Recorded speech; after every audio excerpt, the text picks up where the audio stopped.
한번 기도하겠습니다. 하나님 감사합니다. 주님의 복된 날 또 말씀으로 주시고 또 육의 양식을 우리 오구역을 통하여 섬김을 받을 수 있도록 은혜 주심을 감사합니다. 하나님, 주님의 몸된 교회와 또 성도들을 위하여 여러 가지 모양으로 또 형태로 섬기고 있는 우리 오구역과 또 우리 모든 성도들, 주님의 사랑의 그 마음을 기억하여 주시고 앞으로도 우리 왕성교회가 하나님 은혜 안에서 성숙하게 아름답게 복되게 지어져가는 아름다운 교회가 되게 하여 주시옵소서. 절대 이 안에서 사람이 주인이 되지 않게 하여 주시고 사람이 존중받지 않게 하여 주시고 우리의 연약함과 허물이 보일지라도 서로가 믿음의 대상이 아닌 허물을 가리워주는 사랑의 대상으로 함께 지어져가는 복된 성도들이 되게 하여 주옵소서. 우리의 믿음의 주요, 우리가 영원히 닮아가야 할 분은 예수님밖에 없다는 것을 알게 하여 주옵소서. 오늘도 귀한 말씀을 통하여 우리에게 은혜를 주실 때 하나님 또 우리에게 주시는 은혜가 참석하지 못한 성도들과 또 회복 중인 우리 목사님에게도 흘러가게 하여 주셔서 우리가 비록 몸은 떨어져 있을지라도 하나님 안에서 한 몸으로서 은혜 받는 귀한 축복의 시간이 되게 하여 주옵소서. 예수님의 이름으로 기도하옵나이다. 아멘. 오늘 식사 맛있게 하셨어요? 네, 찰밥입니다. 참 맛있어요. 참 우리 왕성교회는 정말 너무 교회 예배를 드리고 나면 꼭 밥을 먹어야 돼요. 그러니까 밥을 안 드시고 가시는 분들에게 꼭 식사를 하고 가시라고 여러분들이 꼭 그렇게 좀 서로가 챙겨주면 좋을 것 같습니다. 이상하게 집에서는 이 맛이 안 나요. 그렇죠? 네. 세대별로 최고의 남편이 있답니다. 세대별로, 나이별로 20대에서부터 70대까지 최고의 남편. 어떤 남편이 최고인지 20대에는 잘생기고 유머 있고 매사에 열정적인 남편이 최고랍니다. 그리고 30대에는 자식 그리고 아내 잘 챙겨주는 남편이 최고랍니다. 그리고 40대에는 돈 많이 벌어다 주는 남편이 최고랍니다. 그리고 50대는 밖에 나가서 사고만 안 치는 남편이 최고랍니다. 그리고 60대는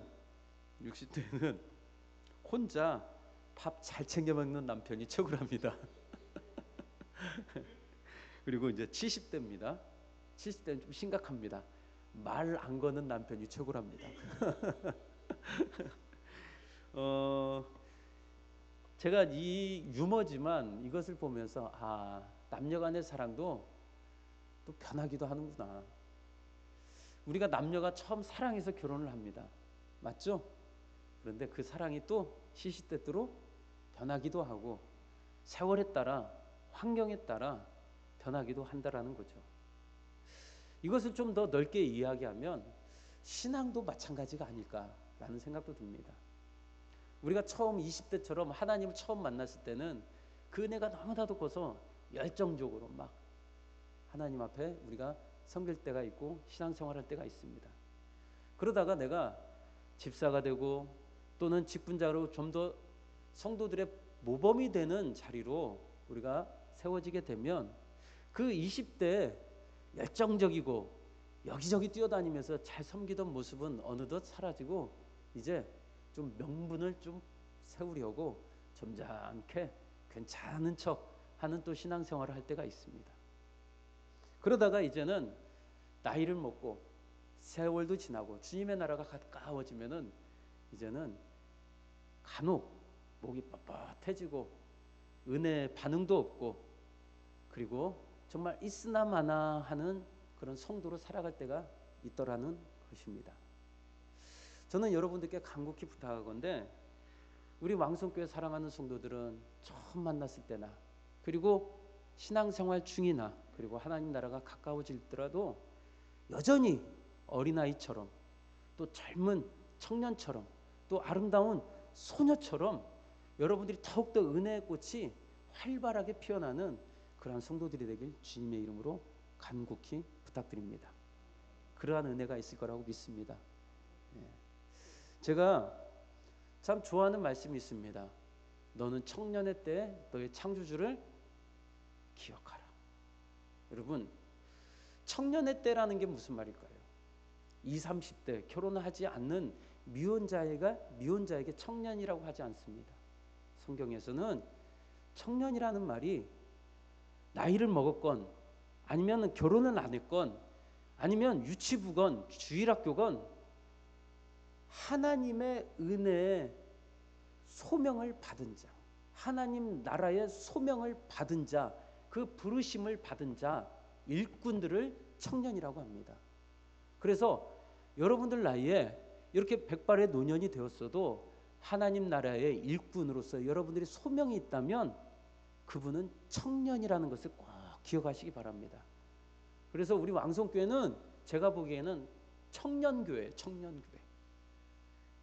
할렐루야. 예. 우리가 몸은 조금 젊은이들보다 힘은 떨어져도 순발력은 떨어져도 여러분들의 마음은 청년이심을 믿으시기 바랍니다. 더 크게. 아멘. 예, 좋습니다. 이제 청년들 같네요.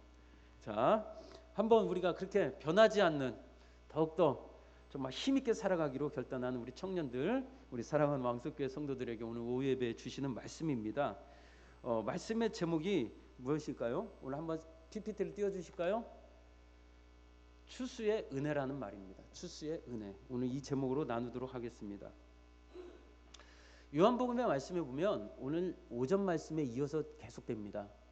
사마리아 여인을 만나고 예수님께서 그 동네에서 나오십니다. 그런데 뭔가 이제 좀 허기지셨는지 그리고 그것을 알고 있었는지 제자들이 예수님께 음식을 물어봅니다. 우리 한번 본문을 볼까요? 자, 양식에 대하여 물어봅니다. 요한복음 4장 자 30절 31절 시작. 그들이 동네에서 나와 예수께로 오더라. 그 사이에 제자들이 청하여 이르되 랍비여 잡수소서. 그러자 이제 32절 제가 봅니다. 이르시되 내게는 너희가 알지 못하는 먹을 양식이 있느니라. 아멘. 참 예수님은 한 번씩 동문서답을 할 때가 있어요. 그렇죠? 예수님은 제가 보면은 성경을 가만히 들여다보면은 동문서답, 즉 간접 화법으로 이야기하는 경우가 참 많습니다. 예수님 어떻게 해야 구원을 받을까요? 그 구원이라는 것은 믿음으로 말미암아 오직 성령님의 택하심과 부르심과 거듭나심과 그 중생의 회심으로 말미암아 우리가 하나님을 영접하게 돼라고 직접 그 질문에 직접 대답해 주시는 게 아니라 예수님은 한 번씩 대답을 꽈요. 너는 뭐라고 배웠느냐? 너는 어떻게 생각하느냐? 오늘 또 예수님 음식을 좀 잡수세요. 그랬더니 너희가 알지 못하는 양식이 나는 있다 라고 또 이상하게 말을 비비 꼽니다. 자, 남자와 여자의 차이가 뭔지 아십니까? 남자는 직설적입니다. 그래서 직설 화법을 좋아합니다. 근데 여자는 감성적인 존재예요. 여자는 직접적인 말보다 뭔가 간접적인 화법을 좋아합니다. 예를 들어 볼게요. 여자와 남자가 젊은 남자가 산에 올라가요. 그러면서 여자가 막 올라가다가 자기야 너무 힘들지 않아? 라고 하는 것은 무슨 말입니까? 나 힘들어. 좀 쉬어갔으면 좋겠다 라는 말이죠. 근데 남자는요 그걸 직설적으로 들어요. 자기야 좀 힘들지 않아? 하면 남자들은 뭐라고 합니까? 나 안 힘들어. 빨리 가자. 이 남자와 여자의 뇌구조가 다릅니다. 그래서 교회에서도 보면은 우리 남자 성도하고 여성 성도가 일하는 게 사실 달라요. 그렇죠? 근데 또 기가 막히게 하나님은 그 남자의 기질에 맞게 그 성향에 맞게 일하시고 또 여성의 성향에 맞게 일하시더라고요. 예수님도 마찬가지입니다. 뭔가 이렇게 직접적인 질문에 직접적으로 화법을 대답하시는 게 아니라 뭔가 간접 앞으로 돌려서 말합니다. 나에게는 양식이 있다. 또 다른 양식이 있다. 그런데 그 양식이 무엇인지 예수님께서 설명하십니다. 34절을 보겠습니다. 33절 34절 시작. 제자들이 서로 말하되 누가 잡수실 것을 갖다 드렸는가 하니 예수께서 이르시되 나의 양식은 나를 보내신 이의 뜻을 행하며 그의 일을 온전히 이루는 이것이니라. 아멘. 자, 제자들은 예수님께 배고픈 그 육의 양식을 갖다가 물어봤는데 예수님은 그 육의 양식으로 대답하지 않죠. 그리고 그 양식에 대해서 나를 보내신 이의 뜻을 행하는 것이 곧 내가 갖고 있는 양식이다라는 것입니다.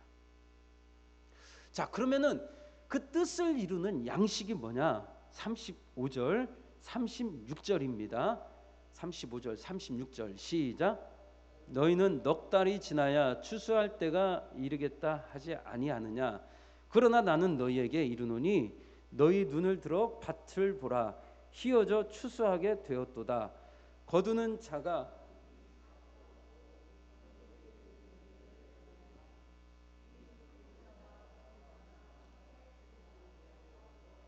아멘.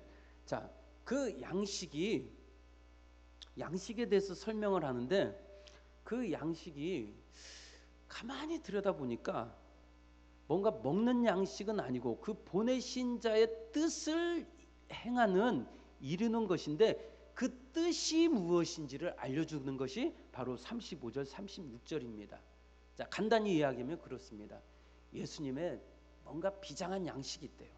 근데 그 양식은 아버지 하나님의 그 뜻을 이루는 것인데 그 뜻이 뭐냐?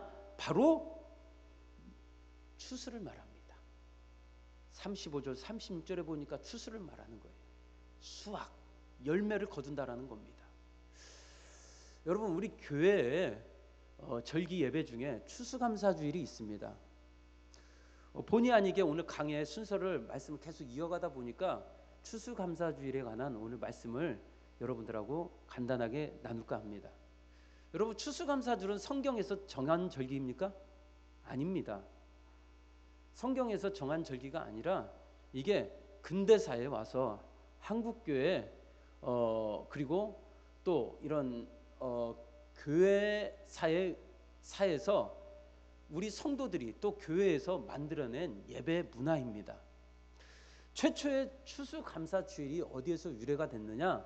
구약시대도 아니고 신약시대도 아니고 바로 아메리카 신대륙이 발견했을 때 그때 추수감사주일이 시작이 되었습니다.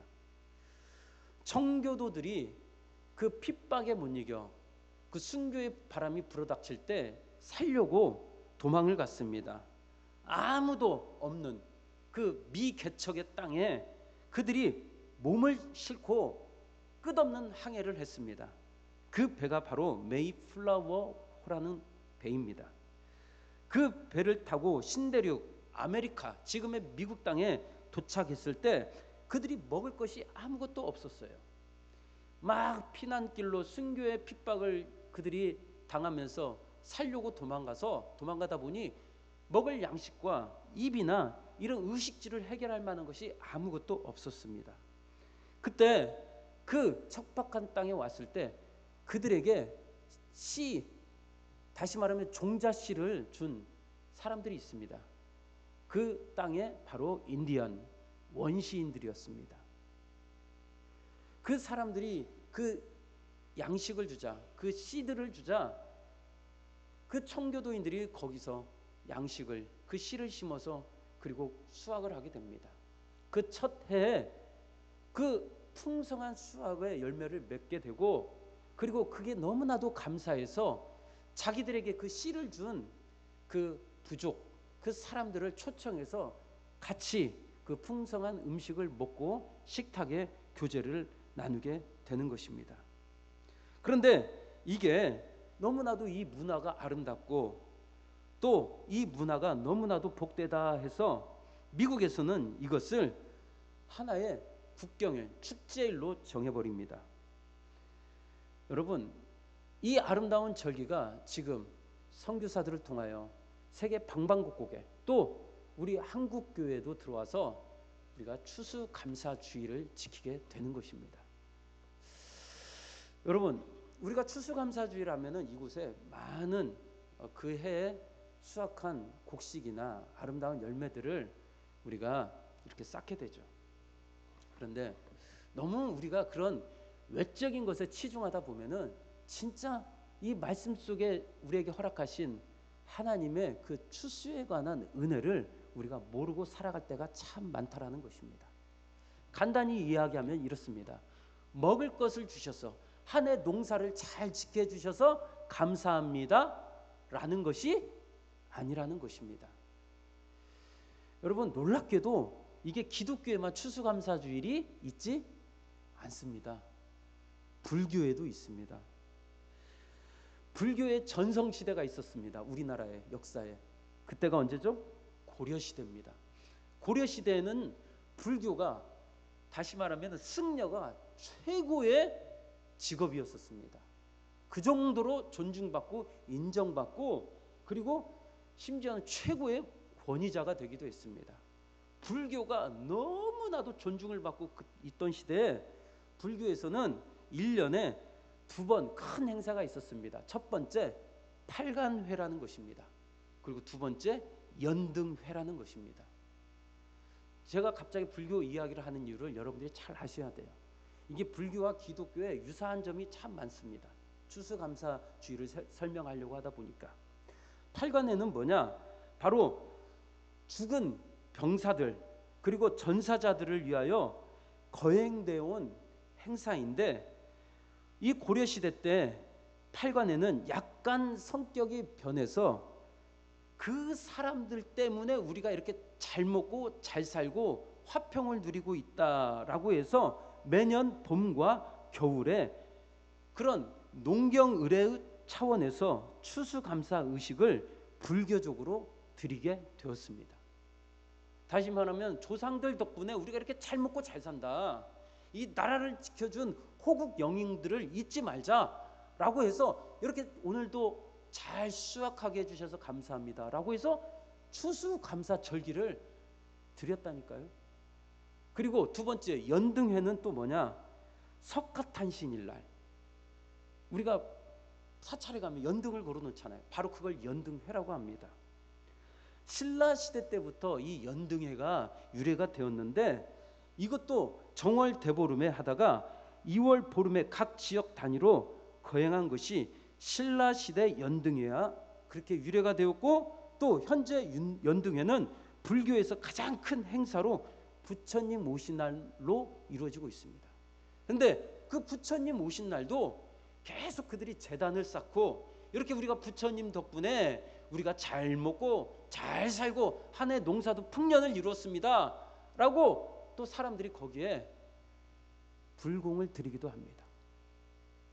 가만히 보면, 아니 기독교도 우리가 가만히 보면 이렇게 제단을 쌓고 먹을 걸 한 해 주셔서 감사합니다, 한 해 농사 잘 짓게 해주셔서 감사합니다 라고 하는데, 불교도 그렇다라는 거죠. 그런데 불교와 우리 기독교의 속을 들여다보면 확연한 차이가 있습니다. 우리 기독교에서는 추수감사절이 그냥 먹을 거 주셔서 감사합니다, 농사 잘 짓게 해주셔서 감사합니다 라는 차원이 아니다라는 것입니다. 한번 그것을 우리가 말씀을 통하여 진짜 추수의 은혜가 무엇인지 여러분들이 알아가시길 주님의 이름으로 축복합니다. 먼저 오늘 요한복음 이 4장의 본문을 읽기 전에, 배우기 전에 마태복음 9장을 좀 보고 나서 요한복음 4장을 보시면 여러분들이 이해가 될 것입니다. 마태복음 9장입니다. 마태복음 9장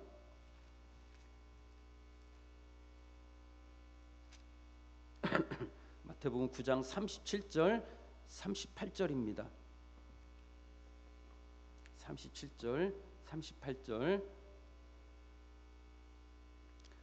37 38 마태복음 9장 37 38 시작.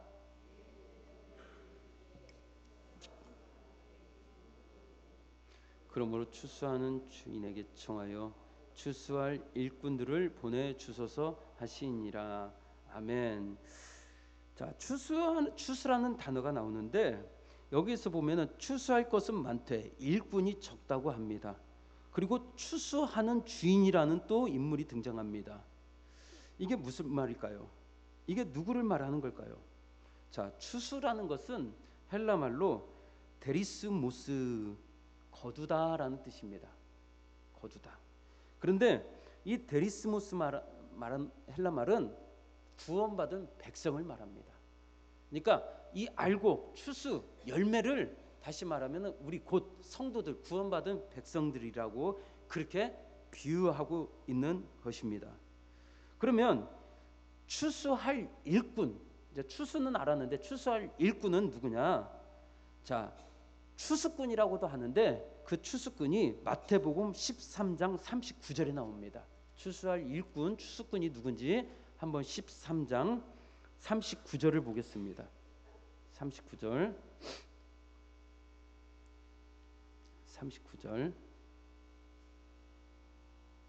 시작. 추수 때는 세상 끝이요 추수꾼들은 천사들이니. 다시 한번 39절 시작. 가라지를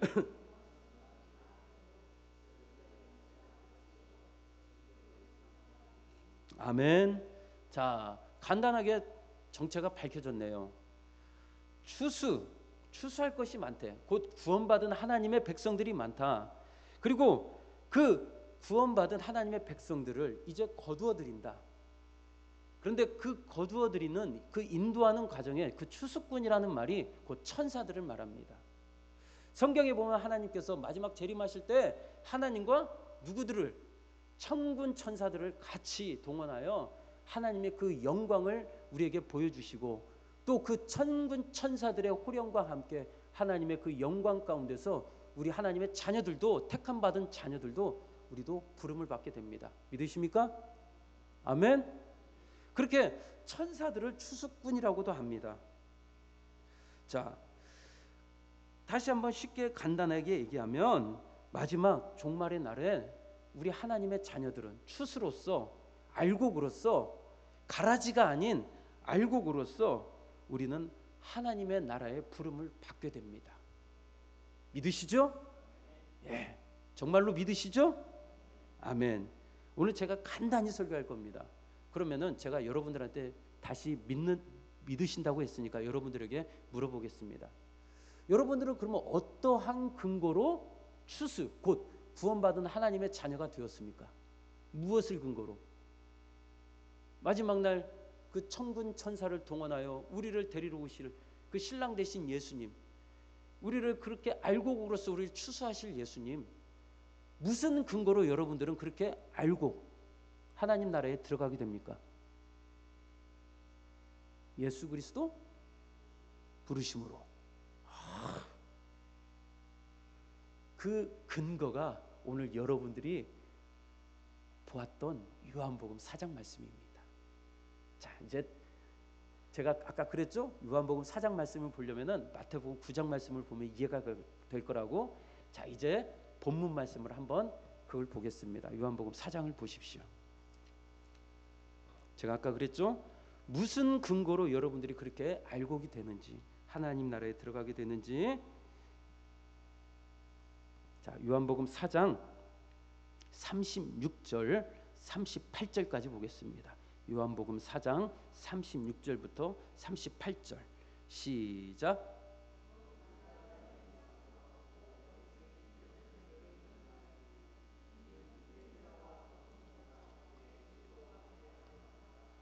그런즉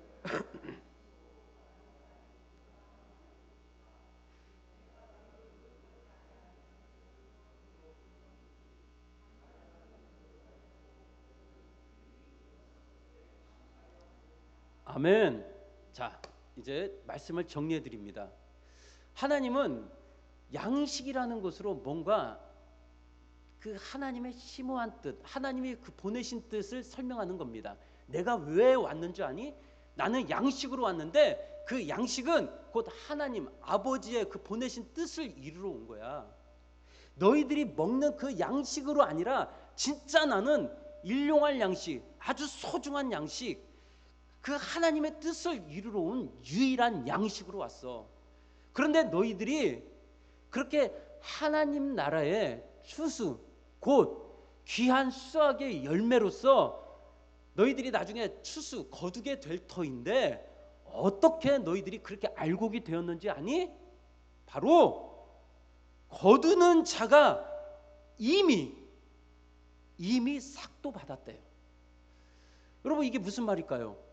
삭이라는 것은 우리가 일을 하고 난 후에 받는 거죠. 그런데 거두는 자가 이미 삭을 받았대요. 이 삭이라는 말이 형벌을 말합니다. 거두는 자가 이미 처벌을 받았대요. 벌을 받았대요. 그리고 영생에 이르는 열매를 모은다라는 겁니다. 무엇을 말합니까?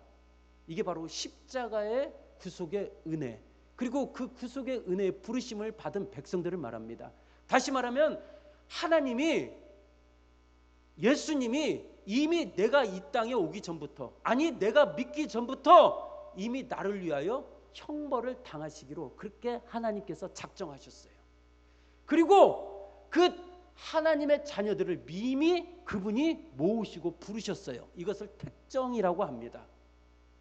여러분들이 행하기도 전에, 아니 여러분들이 이미 창세전부터 우리라는 이 악인, 이 본성을 가지고 태어났고 또 태어날 우리를 위하여 하나님은 이미 예수님을 그렇게 형벌하시기로 작정하셨어요.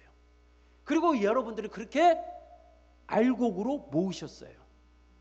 그리고 뿌리는 자와 거두는 자가 함께 즐거워한대요. 너무 놀랍지 않나요? 뿌리는 자가 누굽니까? 하나님이십니다. 거두는 자는 또 누굽니까? 그 구원의 백성을 부르시는 예수 그리스도입니다. 하나님이 이미 아들을 예수 그리스도를 보내어서, 그리고 그 아들을 죽임으로 말미암아 그 두 분이 그 은혜로 말미암아 얻어진, 죄에 빠졌던 우리를 구원하심으로 말미암아 그분들이 너무나도 기뻐하고 할렐루야 외치면서 우리로 인하여 기쁨을 이기지 못하신 거예요. 할렐루야. 누가 하신 일입니까? 하나님과 아들 예수 그리스도. 아무 근거가 없어요. 저는 하나님 앞에 알곡의 그 영원한 창고의 나라에 나에 들어갈 만한 그런 알곡의 자격이 못 됩니다. 그런데 나는 그분의 귀한 알곡이 되었습니다. 무슨 근거로? 뿌리시는 하나님과 이미 그 싹을 형벌을 받으신 예수 그리스도로 말미암아, 그분의 은혜로 말미암아 가라지 같은 내 인생이 알곡으로서 하나님 앞에 우리는 거둬들여지게 된 것임을 믿으시기 바랍니다. 그러면서 37절입니다. 그런즉 한 사람이 심고 다른 사람이 거둔다 하는 말이 옳도다. 이 무슨 말일까요? 한 사람, 성경에 보면은 유일한 한 사람, 곧 하나님을 말합니다. 그리고 다른 사람은 누굴까요? 원문에 보면 바로 그게 유일한 한 사람, 또 그 한 사람을 말해요. 그 하나님 말고 다른 한 사람, 곧 예수 그리스도를 말합니다. 하나님과 예수님이 심고 그리고 그분이 우리를 위하여 거두신다라는 겁니다. 할렐루야. 그리고 38절의 말씀을 보십시오. 내가 너희로 노력하지 아니한 것을 거두려 보내었노니 다른 사람들은 노력하였고 너희는 그들이 노력한 것에 참여하였느니라. 여러분, 얼마나 감사한 말입니까? 노력하지 않고 우리는 얻어진 구원의 선물임을 믿으시기 바랍니다. 구원이라는 것은 내 노력으로 얻어진 게 아니라는 거예요. 거저 우리에게 임하신 하나님의 은혜요, 은총이요, 특별한 선물임을 믿으시기 바랍니다. 이 말씀은 38장 말씀은 여호수아 24장 13절 말씀을 근거로 한 말입니다.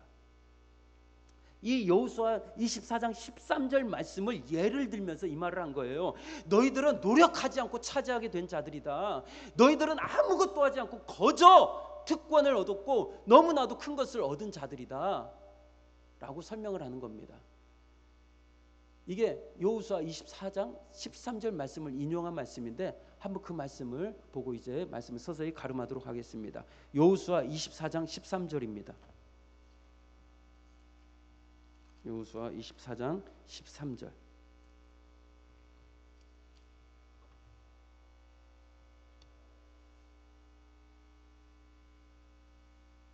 여호수아 24장 13절.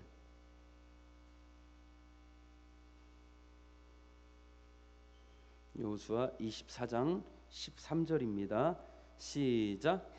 내가 또 너희가 수고하지 아니한 땅과 너희가 건설하지 아니한 성읍들을 너희에게 주었더니 너희가 그 가운데에 거주하며 너희는 또 너희가 심지 아니한 포도원과 감람원의 열매를 먹는다 하셨느니라. 아멘. 바로 이게 구원입니다. 구원이라는 것은 내가 노력하지 않고 내가 심어서 열매를 거둔 것이 아니라 이미 하나님께서 심으셨고 그리고 하나님의 은혜로 그 거두신 자가 형벌을 받으심으로 말미암아 나는 모든 것을 누리게 된 것입니다. 여러분, 그래서 여러분들이 꼭 이 말씀을 기억하십시오. 누린다, 신앙생활을 누린다, 은혜를 누린다, 이 말은 굉장히 여기에 놀라운 뜻이 있습니다. 여러분들 교회 와서 우리가 봉사하지만 그 봉사가 어디에서부터 시작돼야 하느냐? 은혜의 누림으로부터 시작돼야 합니다. 어떤 분들은 와서 아이고 허리가 그냥 휘어지게 또 교회에서도 일하네. 그것은 은혜를 누리지 못하는 자들의 고백입니다. 은혜를 아는 자들은 그렇게 우리가 고생한다고 생각하지 않습니다. 내가 저 사람을 섬긴다라고 생각하지 않습니다.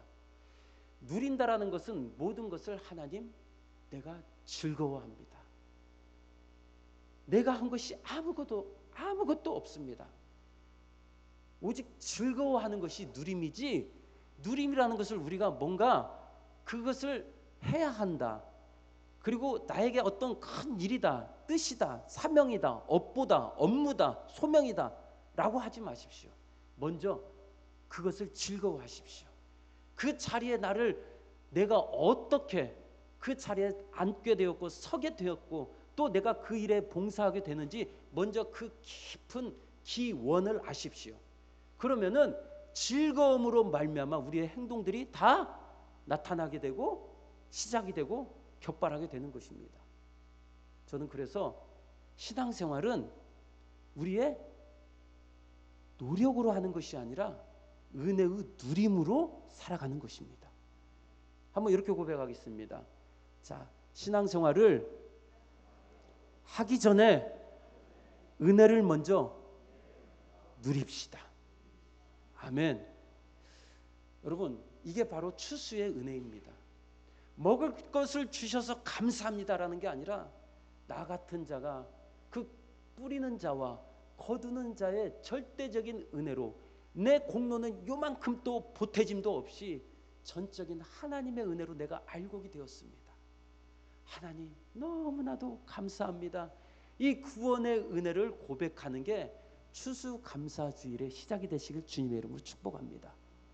먹을 거 주셔서 농사 잘 짓게 해주셔서, 예를 들어 우리가 농사를 짓다가도 태풍이 만날 때가 있습니다. 한 해 농사를 망칠 때도 있습니다. 그러면 여러분 감사하지 않을 겁니까? 아니잖아요. 눈에 보이고 채워지고 없고 그것을 우리는 넘어선 자들입니다. 아멘.